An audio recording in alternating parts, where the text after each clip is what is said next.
21st of this month, I signed Proclamation number 1081, placing the entire Philippines under martial law.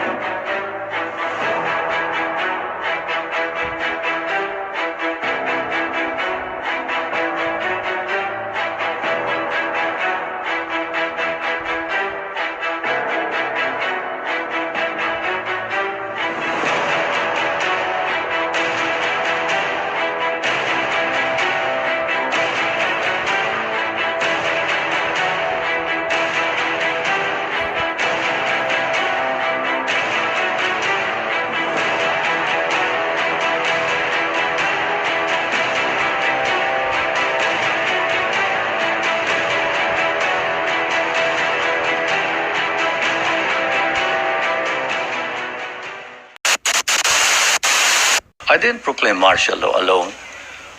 It is made to appear as if I just signed the decree and said, I impose martial law on each and every one of you. No. I asked the legislature to please pass a law proclaiming martial law because there was anarchy in the country. Now, let me say this, the opposition was strong. I asked the advice of the judiciary. I asked the Supreme Court justices, the Court of Appeals justices, and the members of the private sector. And all of them told me there's only one man who can proclaim martial law, and that is the president. And you are it. You are the only one who can proclaim martial law. This is why I must carry this particular mark in our history. I could not have transferred it to the legislature. Why? Because the legislature did not have the power. What does the Constitution provide? The President shall be the Commander-in-Chief of the Armed Forces of the Philippines, and he may order the armed forces out to quell any disorder, riot, rebellion, invasion, insurrection, and in case of invasion, insurrection, rebellion, or imminent danger thereof, when the public safety requires it, he may suspend the privilege of the writ of habeas corpus or proclaim martial law throughout the Philippines or any part thereof. What does that provision provide? It provides that only the President can proclaim martial law.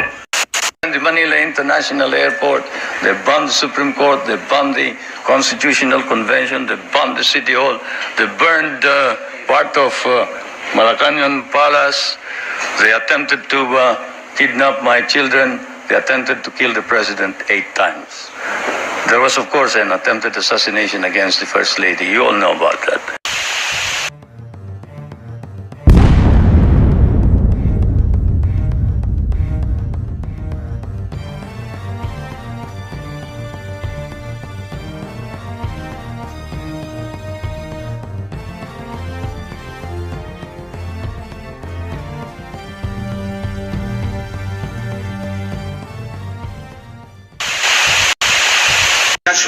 I spoke in New York and I told Mr. Marcos, believe me, Mr. President, that if you do not lift your martial law, bombs will be bursting in Manila.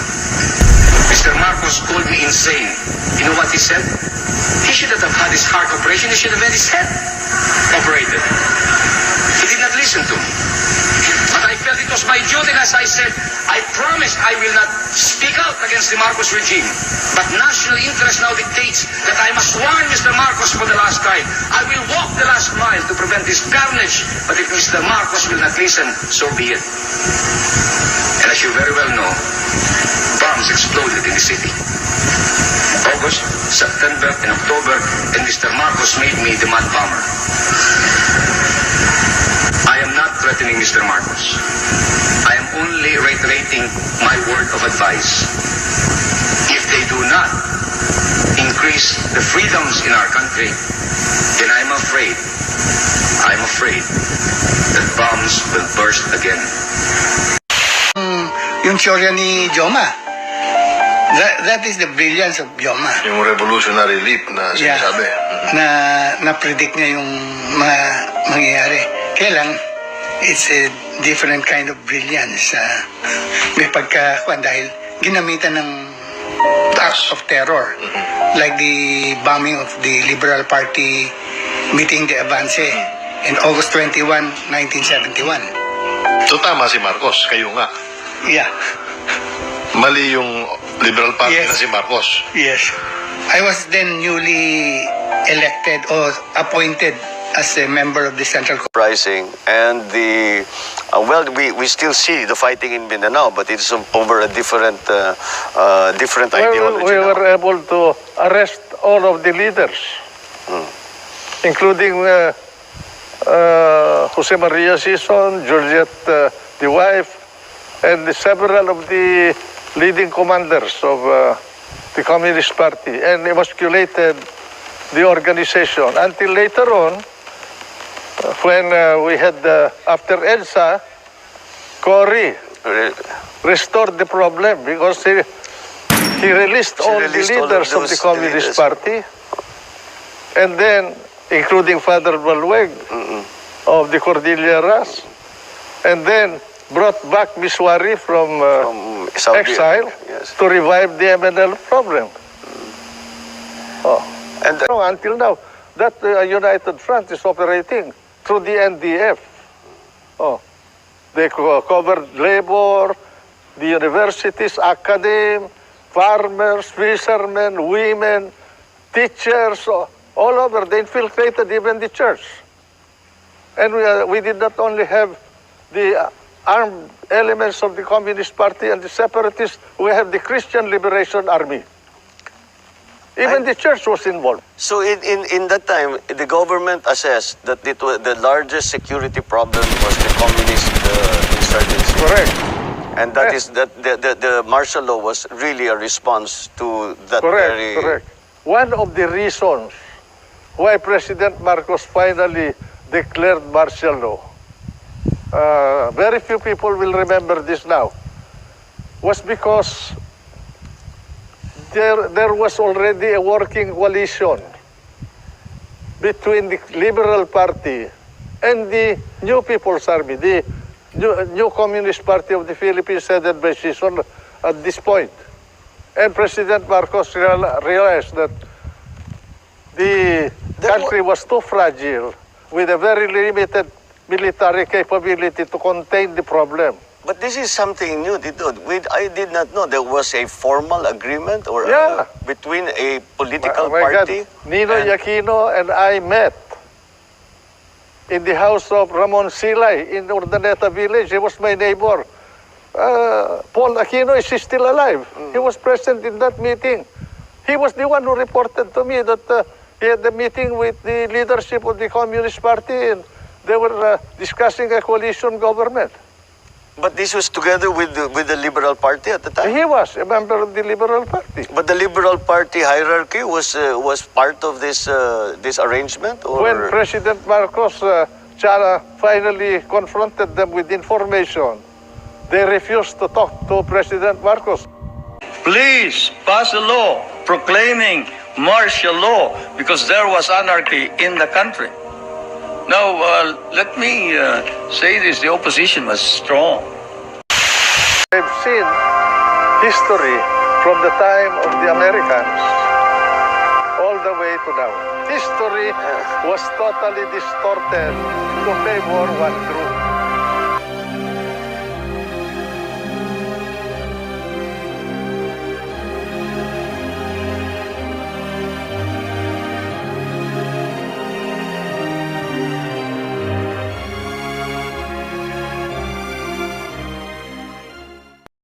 Commission on Good Government o PCGG ang desisyon ng Sandigan Bayan na i-forfeit in favor of the government ang Malacanang collection ng mga Marcos jewelry.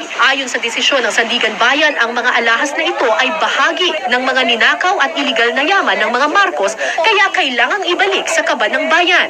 Ayon naman kay PCGG Chairman Andres Bautista, ito ay tagumpay ng kampanya laban sa korupsyon. It's really a victory also for the Filipino people, no? Kumbaga, I said that the lesson, immortal lesson, is that corruption and crime does not pay, and that it may take long, but eventually the long arm of the law will catch up with you. Ang Malacanang jewelry collection ng mga Marcos ang isa sa 3 set ng mga alahas ng pamilya Marcos na nasa mga vault ngayon ng Bangko Sentral ng Pilipinas. Ito ang sinasabing pinakakaunti at pinakamura sa 3 koleksyon ng alahas na naiwan ng pamilya Marcos sa palasyo noong panahon ng 1986 EDSA Revolution. Tinatayang nasa $110,000 ang halaga ng mga alahas base sa mga appraisal ng mga auction house noong 1991. Ang iba pang jewelry collection, ang Romeliotes Collection o ang mga alahas na nasabat sa Ninoy Manila International Airport ilang linggo matapos mapatalsik ang mga Marcos. Tinatayang nasa 4.7 million hanggang 6.4 million dollars ang halaga nito. At ang Honolulu Collection na nasa 1.5 to 2 million dollars ang halaga. Plano ng PCGG na magkaroon ng exhibit ang mga alahas pero wala pa silang desisyon tungkol sa pagsusubasta ng mga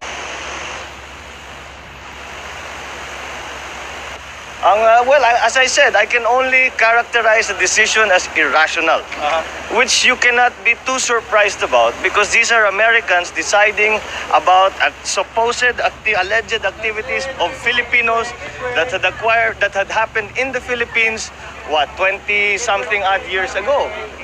Hindi naman talaga nila alam mga pangyayari dito sa Pilipinas. Kaya paano sila magde-decide ng maayos?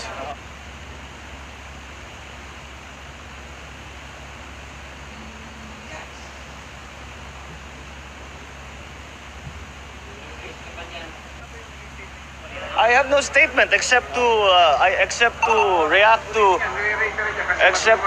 the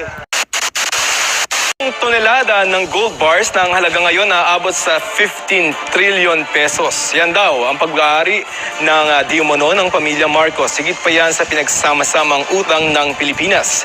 Sa isang panayam noong 2013, sinabi ni dating unang ginang Imelda Marcos na handa siyang ibahagi ang kanilang di umanong yaman. May report si Maki Pulido. Sa panayam noong 2013 ni Mel Chanco kay Imelda Marcos, ang dating unang ginang mismo ang nagpakita ng kwartong punong-puno ng dokumento kaugnay sa isa sa mga naipanalo nilang kaso noong 1990 sa New York. You're entering the documents of the trial of the century.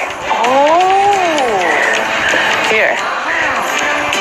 170 banks that Marcos deposited money on. These are the 350,000 documents used against me. How much is $240 million? Oh my goodness. Is it million? Billion? Billion. Billion? 240 billion? Only one shipment. And these are plenty of shipments. Nang tanungin kung bukas siyang ibigay ang bahagi ng yamang ito, sinabi niyang oo raw at hindi lang sa Pilipinas kundi sa mundo. Mrs. Marcos, if we go by all of these, you are rich beyond compare. No, this will save the world. The world. The world. This is the reason why I want to survive. And it's not for me anymore. So, Mrs. Marcos, are you saying you're open to giving some or an amount of this one to the country, to the Filipinos? Not only the Philippines, but the world. So what are you waiting for before you can attain your intention? With this now, we are tied our hands with the whole press saying we are magnanakaw. We are the magnanakaw. Kami ang ninanakawan. We are the one who's Marcos suffered so much for this. Ang naging depensa raw ni Imelda para maipanalo ang kanilang kaso noon. Bago pa man daw naging presidente si Ferdinand, may mga ipong ginto na raw ito na lumaki ang halaga paglipas ng panahon. When we started, it was $32 and then $35. An ounce of gold. She's talking of gold. Now, it's 1,300, 400, 500, 600, 800, nag-iiba-iba eh. Iba-iba. Ounce yan. How many kilos? And we are sitting on gold. Ang malaalamat ng ang kwento ng ginto ng mga Marcos muling nauungkat ng ibunyag ni Pangulong Duterte na nagpaparamdam daw ang mga Marcos tungkol sa pagsasauli ng mga kanilang yaman. The Marcoses, I will not name the spokesman. Sabi nila na they'll open everything and probably return yung nakita lang. But we are ready to open and bring back sabi niya, pati yung if you gold bars. Ang PCGG walang formal na estima kung gaano karami ang ginto ng mga Marcos. Pero kung pagbabatayan ng kwento ni Buhay Party List Representative Lito Atienza, hindi lang iilan ang gintong pag-aari umano ng mga Marcos. Naikwento raw ito sa kanya noon ni Ginang Marcos. Umahad lang ang isang superpower, hindi namin may kalawang gold na nakadeposito sa maraming lugar sa buong mundo. Ano ho ba estimate nyo sa gold na yan? We have something like 7,000 tons. Sa kasalukuyang presyo ng ginto na ayon sa Bangko Sentral ng Pilipinas ay nasa mahigit $1,300 per ounce. Papatak sa mahigit $290 billion ang presyo ng 7,000 tonelada ng ginto umano ng mga Marcos. Katumbas yan ng mahigit 15 trillion pesos. Pwede na nitong mabura ng mahigit 2 beses ang lahat ng foreign and domestic na utang ng Pilipinas na ayon sa Bureau of Treasury ay nasa mahigit 6 trillion pesos sa kasalukuyan. Aquino faces yet additional criminal complaints. Plunder and graft charges were filed before the Office of the Ombudsman against Aquino and 6 others in connection with the alleged illegal shipment of $141 billion worth of gold bars to Thailand. The charges were filed by the Integrated Bar of the Philippines member Fernando Perito and former Bangko Sentral ng Pilipinas examiner Rogelio Cantoria. Aside from the former president, also charged were former Justice Secretary, now Senator Leila de Lima, former DILG Secretary Mar Rojas, Senator Franklin Drilon, BSP Governor Amando Titanco Jr., former Finance Secretary Cesar Purisima, and Treasury Department Chief Dealer Lorelei Fernandez. The complainant said the 3,500 metric tons of illegally shipped gold bars, which came from the BSP, were intercepted in the Union Bank of Switzerland in December 2014.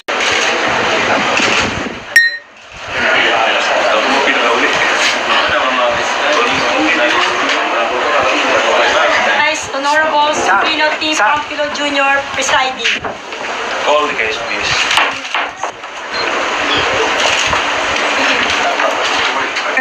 The accused Imelda Romualdez Marcos and Hector T. Rivera are hereby acquitted on the ground of reasonable doubt.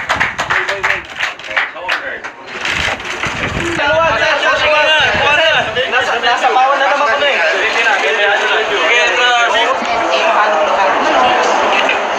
Hospital of the country. Of course, I thank the Lord to relieve me again of 32 cases that will subtract from the 901 cases that was filed by Cory Aquino against the Marcoses.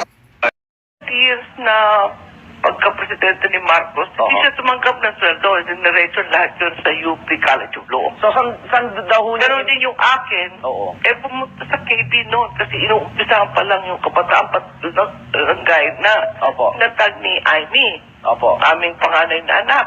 Hindi kami nagsusweldo. Sa katotohanan, si Marcos may konting kaya na nung bago siya maging presidente, lalo na bago pa siya maging Pangulo?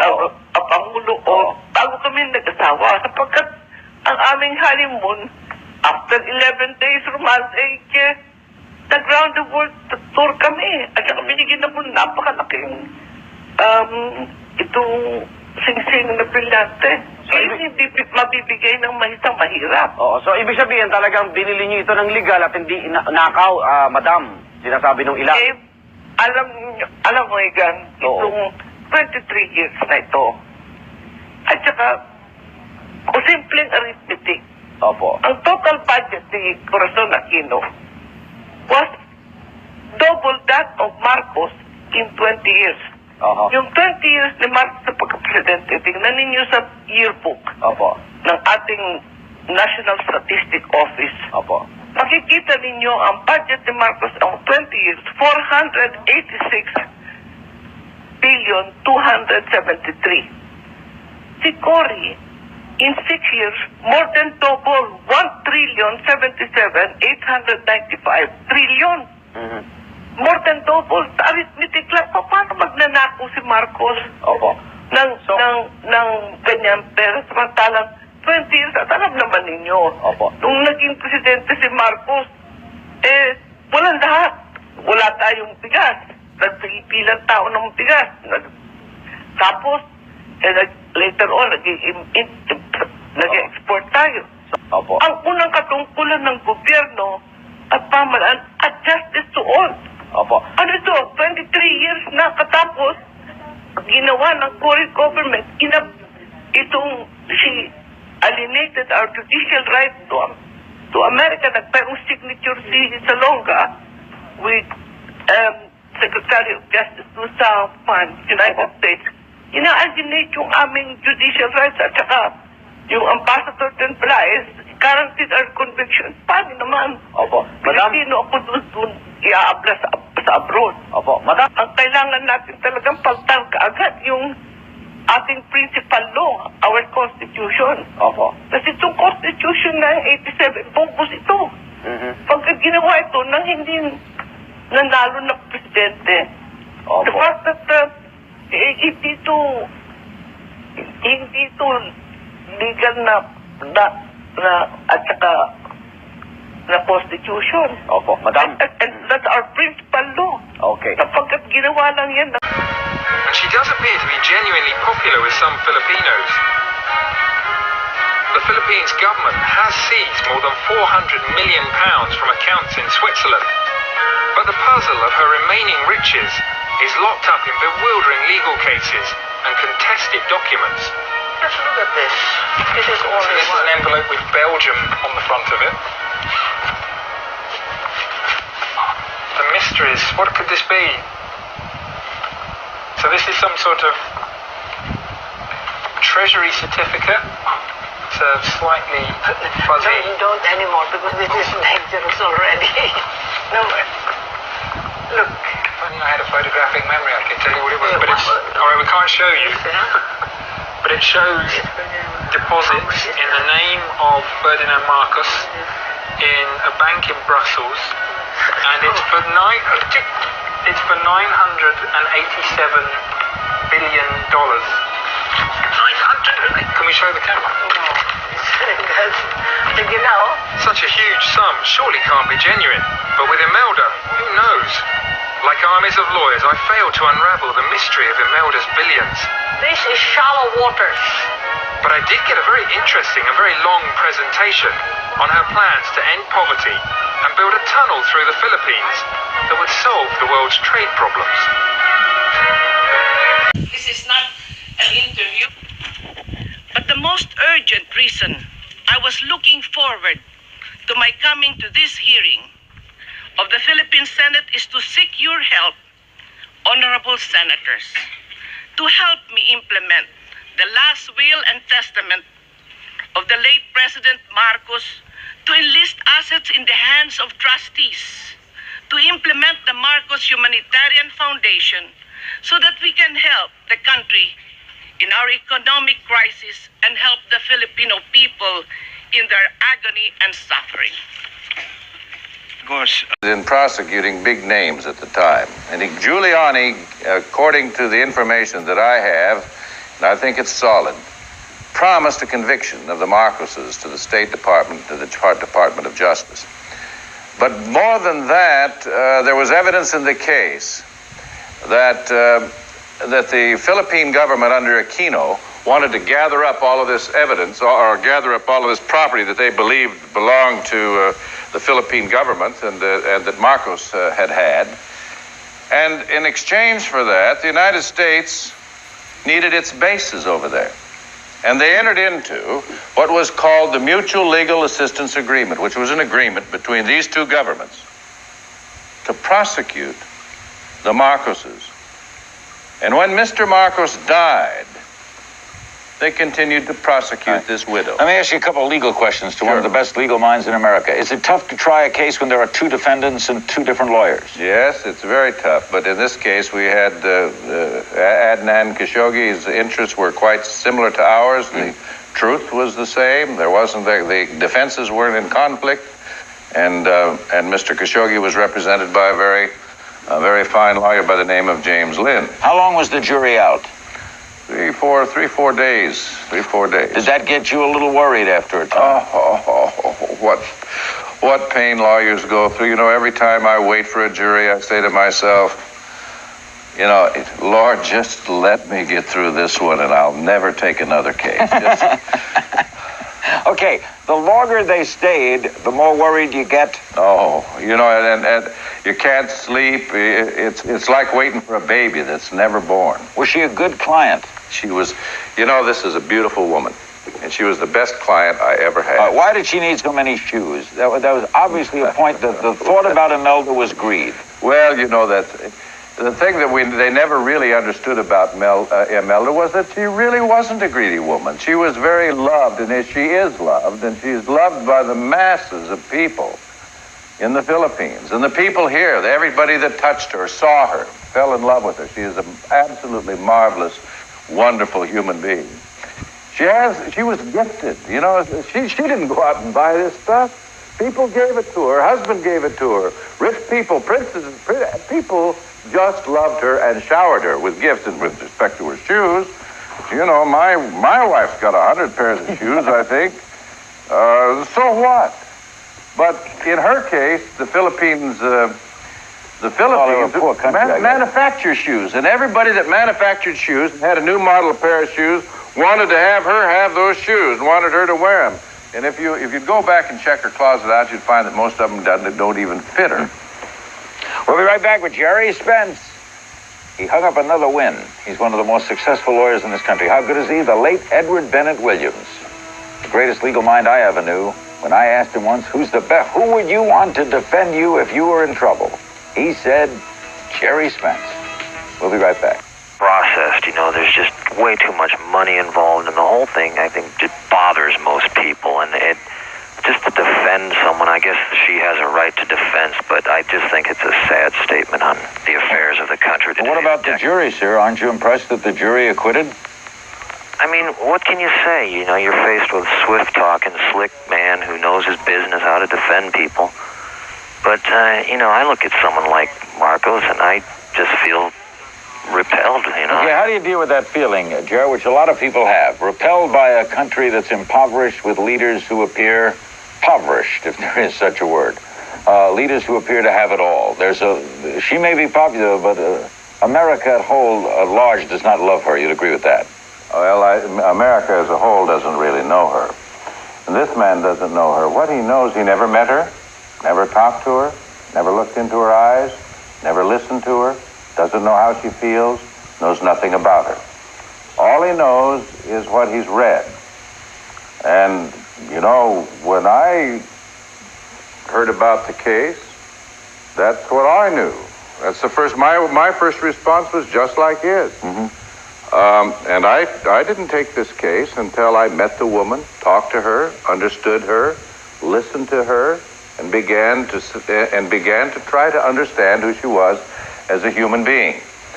And that's what a jury did in this case. They listened to the evidence, not what the newspaper said, because in this case the newspapers had indeed convicted her. And this, as you can see, the great majority of Americans obviously believe that this woman is a bad woman.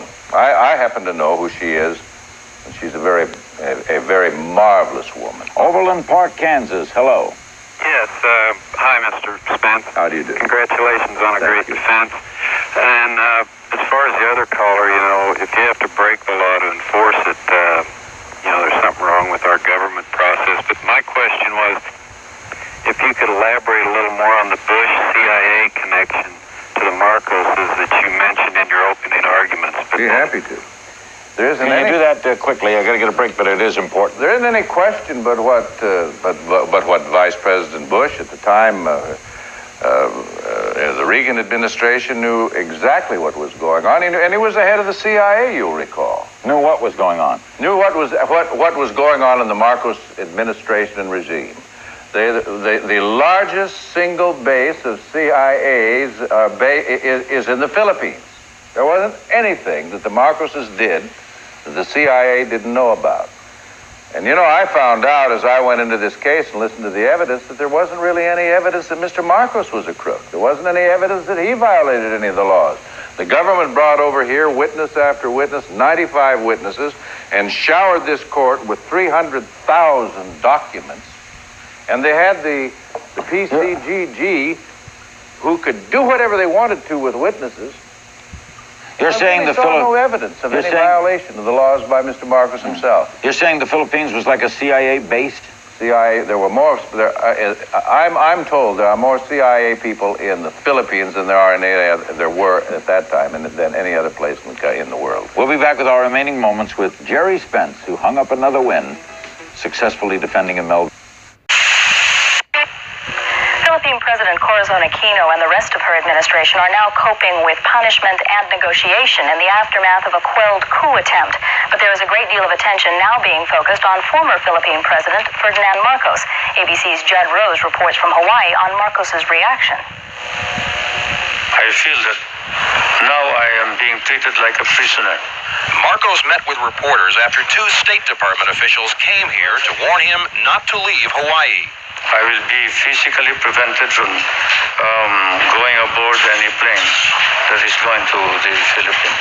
This private jet was waiting for him in Honolulu since Monday, a charter from Florida-based Pan Airways, which is owned by Sarkis Soganalian. He is a Lebanese arms dealer with ties to the CIA.